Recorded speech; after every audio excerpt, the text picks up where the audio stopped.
Dan yang pertama di sidang itu An-Nuri. Semua pertanyaan hukum-hukum syariat dijawab dengan baik, luar biasa. Sampai terakhir dia bilang, coba kalau tanya itu yang berat-berat gitu loh. Contohnya kayak gimana, guru, kata dia. Karena ada hadisnya kan, idza ahbabtu abdan, kalau aku mencintai seorang hamba, kuntulahu sam'an, akulah pendengarannya, akan wabasaran, penglihatannya, dan seterusnya. Mestinya yang kamu tanyakan tentang begini, kenapa bisa ada orang seperti itu? Betapa malulah kemudian sang hakim yang diajak. Pergi laporan sama raja. Apa kesimpulannya? Apakah mereka kafir? Apakah mereka ateis? Katanya sederhana. Kalau orang sekelas beliau-beliau saja kita sebut kafir apa ateis, maka seluruh dunia pasti lebih kafir dan ateis. Iya.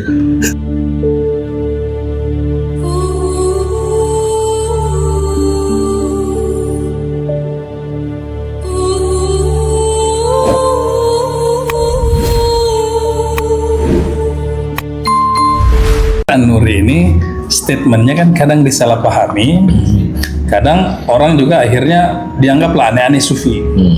Karena pernah waktu ada orang sholat di dekat An-Nuri, dia punya kumis nih, cuma nggak nanggung, tumbuh dikit gini, memang panjang kumisnya. Ya kalau gue kan juga baru mau tumbuhin, malu belum gue potong. Dia lagi lagi sholat, dia pelintir-pelintir kumisnya. Ditegur sama Nuri, diteplok. Jangan mainin kumis Allah. Ini orang ditegur, dia lapor sama khalifah. An-Nuri melecehkan Tuhan. Masa dia bilang Allah punya kumis? Nggak salah dong. Nah, ya kan orang kan tidak paham nih. Orang tidak paham nih. Dipanggillah An-Nuri menghadap raja, khalifah. An-Nuri, apa benar kau mengatakan ini? Yang mana? Jangan pelintir-pelintir, jangan ganggu kumis Allah, kata dia. Oh iya betul. Orangnya itu pas lagi sholat, masa dia begini khalifah? Enggak, gue nggak masalahin itu, gue masalahin lu. Kata-kata lu. Kata-kata lu. Masalah dia mau sah salatnya atau enggak itu urusan dia. Tapi lu kok bilang itu kumis Allah itu gimana maksudnya? Kata dia khalifah, kita ini hamba ini milik siapa? Milik diri kita atau milik Allah? Ya milik Allah. Kalau begitu kumis ini milik siapa? Ya milik Allah. Lah kalau kumis ini milik Allah, salah nggak kalau saya ngomong jangan ganggu kumis Allah? Oh nggak salah sih. Bebas. Nah ini yang akhirnya memang banyak juga orang yang dengki sama dia, sama An-Nuri. Dan bukan cuma pribadi. Aromahnya itu atau karena kan katanya dengan kita kan tahu perselisihan awal antara fikih antara syariat dan hakikat. Oh iya. Sisi lain bagaimana mereka pengaruhnya juga luar biasa kan. Sementara beberapa ulama su tentunya yang kita maksud ini ya, ulama yang duniawi ya, mereka merasa bahwa ini bahaya nih kalau kelompok seperti ini dibiarkan. Maka dipanggillah master semua ini, mau dieksekusi mati. Junaid al-Baghdadi, Shibli, An-Nuri, Ar-Raqqam, satu lagi saya lupa siapa, Hamzah kalau nggak salah, Abu Hamzah kalau nggak salah. Lima-limanya mau dieksekusi, dipanggil. Pada waktu mau dieksekusi ini giliran lah An-Nuri agak belakangan. Disiapkanlah Al-Gojo mau dipenggal lehernya. Tiba-tiba dia lompat ke depan An-Nuri. Ois, saya aja. Bingung Al-Gojo. Orang kan kalau mau dipenggal kan takut mundur, dia malah dengan saya aja yang lagi happy ini. Pasang badan ya? Iya, pasang badan. Senyum-senyum, ketawa. Saya aja, saya. Ini kayak rebutan sembako. Ada mau dibunuh. Gua. Kata, sabar. Pedang ini bukan untuk buru-buru. Enggak, gua aja. Bingung Al-Gojo. Sama di situ orang kerajaan yang mau eksekusi. Kata dia, memang kenapa? Kata dia, saya sangat ingin bisa membantu saudara-saudara saya.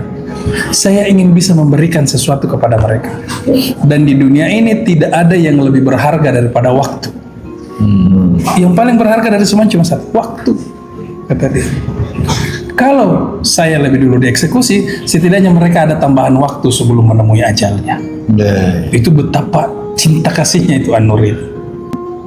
Akhirnya orang kerajaan yang ngelihat ini tergerak juga hatinya, laporan sama khalifah. Khalifah, tunda dulu eksekusi. Ini kayaknya perlu dibicarakan lagi, diajak kembali, apa betul ini akhlak orang-orang ini rusak. Diskorsing lah. Iya, diskurs. Dapat, Sampai kemudian mereka satu persatu disidang kembali. Dan yang pertama disidang itu An-Nuri.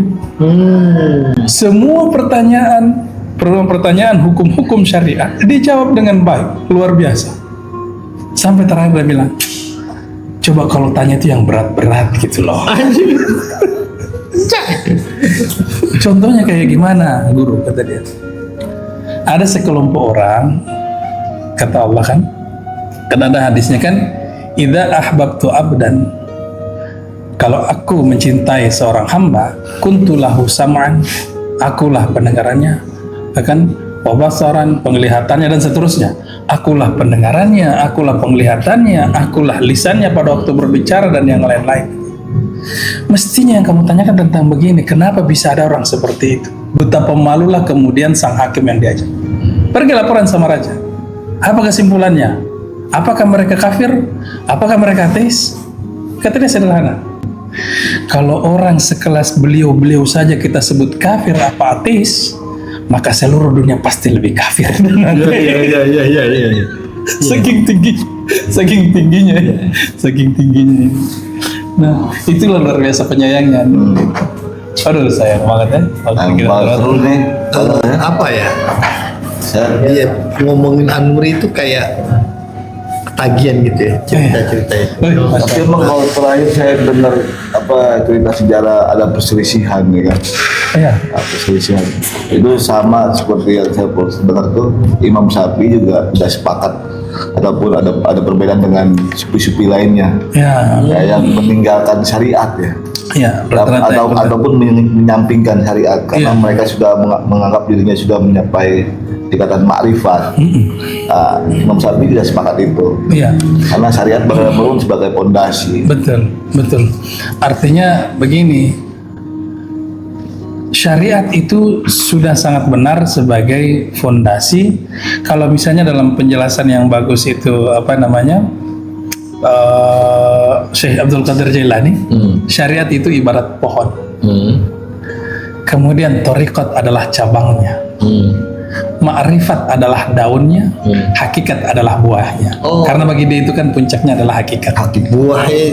Buahnya adalah hakikat, ilmu hakikat. Karena bagi dia dia menggambarkan antara ilmu syariat dan ma'rifat sama seperti dalam Al-Quran yang mengatakan marajal bahraini yaltaqiyan, ya kan? Disitulah kemudian bertemunya dua lautan. Jadi memang harus dua arus bertemu antara syariat dan hakikat. Tapi bagaimanapun bainahuma barzakhun la yabghiyan. Di antaranya itu ada satu pembatas yang tidak. Nah, gabungan pengetahuan syariat dan ma'rifat itulah yang disebut sebagai hakikat. Nah, jembatan dari syariat ke ma'rifat itulah yang disebut thariqat. Jadi perjalanannya ke situ, bridging, ketemu, itulah hakikatnya. Nah, memang problemnya adalah ada orang yang berpikir kalau dia sudah belajar hakikat, belajar tasawuf, maka tidak perlu lagi. Itu sesuatu yang keliru.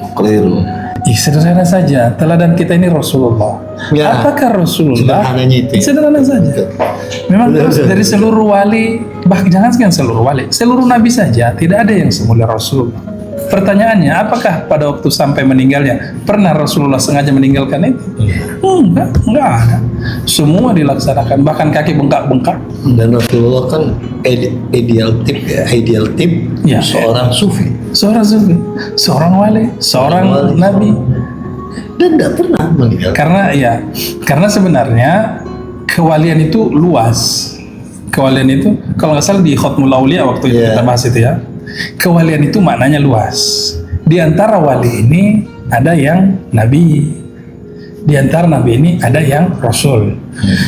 Jadi sudah pasti rasul itu adalah seorang nabi dan wali. Sudah pasti nabi itu adalah seorang wali, tapi belum tentu rasul. Gitu. Dan ada juga yang memang kelas wali saja, tidak masuk kelompok nabi dan rasul.